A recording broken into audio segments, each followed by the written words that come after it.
Lin Shaye is a badass.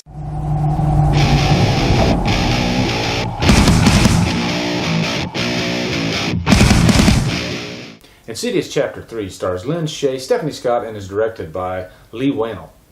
Guys, I'm actually a pretty big fan of the first Insidious. I thought it was really inventive. I thought James Wan was a very capable horror director, and he brought something new to the genre. I thought Chapter 2 was a movie that kind of lost focus in the middle, and the end could not really save it.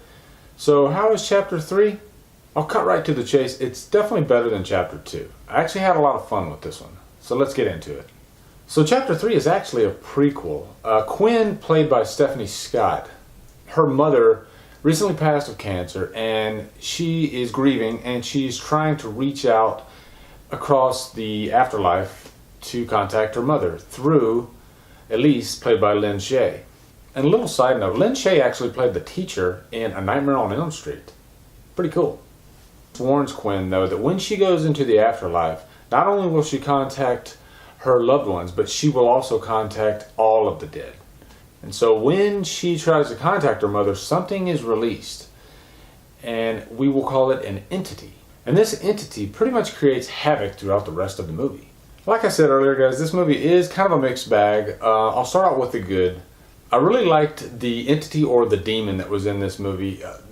There were some jump scares, but many of them were actually pretty effective because of the demon. And there were a couple scenes where they didn't just do jump scares. They actually played around with him a little bit. You know, there's one scene where you don't just see him for a second. You know, the camera stays on him for a while, and you get to follow him and see what he's actually doing in the room. And that is a pretty creepy scene, actually. I also like what they did with Quinn, played by Stephanie Scott. I thought that it was kind of an interesting take because throughout most of the movie, she is kind of disabled because of something that happened earlier in the movie. So she is ultimately vulnerable throughout the whole movie, which creates more attention for her character.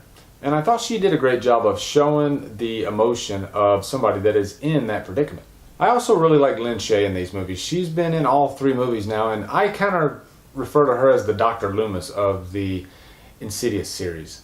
She's almost kind of the anchor that holds the series down. And her character is interesting in this movie because it's a prequel. So at the beginning of the movie, her husband just died, and she has kind of given up on her profession. And so, you know, something in this movie has to happen to make her want to come back to that profession because we see her in part 1 and 2. And what does everybody want to see when they go see Insidious? They want to see Fireface or Lipstick Face or Red Face or whatever they call him, or Darth Maul, or I like to call him Darth Mudvayne because he looks like the Mudvayne in the Dig video. I'm gonna tell you if you see him or not. He's cool. Now this movie does have problems. The middle act of the movie I think is the best part of the movie. Unfortunately, the first act is pretty cliched, and then the last act is just ridiculous. Without giving anything away, it's Lin Shaye has to kind of become, for lack of a better term, the badass of the movie, but it just doesn't really play out that well. And it almost becomes kind of hokey. There were a couple of lines that she had to give that were laughable, and there were some snickers throughout the audience. Also, this movie does have a lot of those cliched jump scares, and I'm not a hater of jump scares if they're used correctly. But a lot of times they are predictable. And when they're predictable, they're not scary. And finally, there are some cardboard characters in this movie, specifically the dad, played by Dermot Mulroney. There's really no meat to his character, you know? He is pretty much just a cardboard cutout. You've seen his character in so many other movies, you know, the dad who is trying to hold things together for his daughter. And he's a good actor, which is sad because I found him kind of shallow throughout the whole movie. I got to give this movie a humdrum.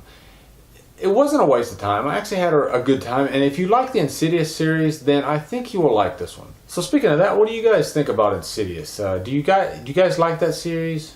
What do you think about ghost stories? Do you like ghost stories? Do you like demon stories? Comment below and let me know your thoughts. Guys, thank you for watching. Subscribe to my channel, follow me on Facebook and Twitter, and Humdrum out.